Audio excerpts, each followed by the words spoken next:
Netizen yang berbahagia, dukung program ketahanan pangan TNI, Pemkab Brebes inventariskan lahan idle. Pemerintah Kabupaten Brebes mendukung program ketahanan pangan TNI pada sektor pertanian.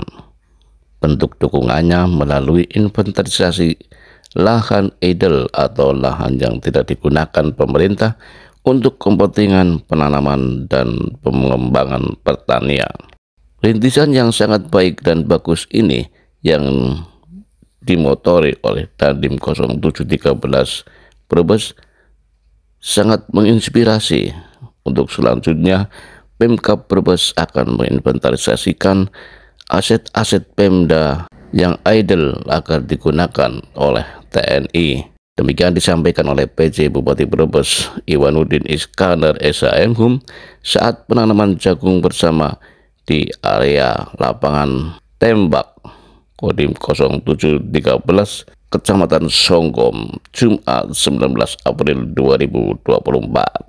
Iwan mengatakan setiap yang idle harus diamankan dari 3 aspek, yakni aspek fisik, administrasi, dan hukum.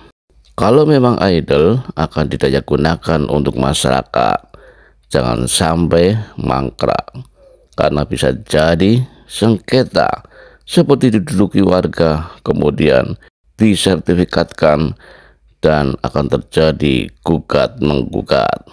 Iwan berjanji akan mengecek lagi di mana saja lahan yang idle yang memang belum ada perencanaan. Untuk itu akan meninjau aset-aset desa, termasuk nanti menyisir ke aset provinsi yang memang banyak asetnya di Kabupaten Brebes. Lanjut Iwan, Pemkab Brebes membuka kerjasama dengan Kodim 0713 terkait pertanian, mengingat Brebes salah satu penyandang pangan di Indonesia. Dia berharap tidak hanya di Songgom, juga bisa berjangka dan menjadi pusat pembelajaran pertanian dengan menggandeng pihak ketiga seperti akademisi dan menggandeng pengusaha. Iwan berharap mudah-mudahan upaya hari ini dapat menuju kesejahteraan dan memberikan manfaat untuk masyarakat Brebes yang agraris. Semua harus ikut berpartisipasi karena dari Brebes untuk Indonesia, dari sektor pertanian. Siapa tahu nanti juga sektor peternakan akan ikut mengembangkannya. Dandim 0713 Brebes Sabto Broto menyampaikan Kodim 0713 Brebes mencari lahan yang potensial untuk dimanfaatkan dan dikembangkan di sektor pertanian. Hal ini sesuai dengan perintah Kepala Staf Angkatan Darat yang memberikan atensi tinggi bahwa ketahanan pangan perlu menjadi perhatian lebih oleh TNI. Penanaman jagung yang pertama kali ini di lahan kebetulan nganggur milik TNI supaya menjadi lahan produktif sehingga akan bermanfaat untuk kita semua. Sabto mengatakan target luas lahan minimal 200 hektar sebagai upaya pemenuhan kebutuhan pangan. Jika nantinya ada penambahan lahan, bisa ditanami bawang merah, padi, kedelai, semangka, cabai, dan lainnya. Intinya harus ada lahan tanam seluas 200 hektar yang mana bisa menggunakan lahan TNI maupun aset Pemkab untuk disinergikan. Sabto berharap dalam kurun waktu 4 bulan ke depan dapat memberikan hasil, kemudian dikembalikan lagi ke masyarakat karena memang tujuan program ini adalah untuk kesejahteraan bersama. Obor terkini memberitakan. Dan tujuan dari kegiatan penanaman jagung ini gimana, Pak? Maksud dan tujuan penanaman jagung yang pertama, kebetulan ini lahan TNI, lahan nganggur, supaya menjadi lahan produktif, sehingga akan menjadi bermanfaat untuk kita semua. Yang kedua memang program ketahanan pangan yang diperintahkan oleh Bapak Kasat, yaitu di tahun 2024 kita ditargetkan harus lahan tanam baru adalah 200 hektar, yang mana nanti bisa menggunakan lahan TNI maupun lahan aset-aset Pemda untuk disinergikan. Pada intinya pada tahun 2024 minimal menambah luas tanamnya adalah 200 hektar, sehingga tadi diapresiasi Pak Bupati dan disupport, sehingga nanti akan ditindaklanjuti untuk bila perlu malah lebih daripada 200 hektar. Demikian, terima kasih. Oke Pak PC, tadi kami dengar akan ada support untuk aset-aset tanah negara, itu gimana Pak? Ya, pertama saya menyambut tujuan baik dari jajaran Kodim yang sesuai arahan Pak Kasat untuk menggunakan semua aset-aset yang sekiranya idle atau mangkrak digunakan sebagai penyandang untuk pertanian. Tentunya nanti dari pemerintah Kabupaten Brebes akan menginventarisasi semua aset-aset yang memang idle, belum ada tujuannya dan memang layak untuk jadikan pertanian untuk kita support jadikan program ini. Setelah itu kita juga akan sinergi dengan pemerintah kabupaten, terutama pemerintah desa, terutama untuk aset-aset yang sama. Setelah itu pula nanti apabila itu sudah tercetak dan baik, tersusun dan baik, kami akan mendorong aset-aset pemerintah provinsi maupun pusat yang ada di sini yang sekiranya idle bisa kita gunakan. Kenapa? Pertama, di Brebes ini adalah salah satu penyandang pangan pertanian yang ada di Indonesia. Kita harapkan dengan kedudukan agraris yang baik ini, tanah-tanah yang idle ini bisa digunakan untuk pertanian dan tentunya bisa mencetak petani baru dan tentunya juga akan membuat kesejahteraan masyarakat Brebes menjadi lebih baik. Seperti itu, Mas. Oke, makasih Pak.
Oh.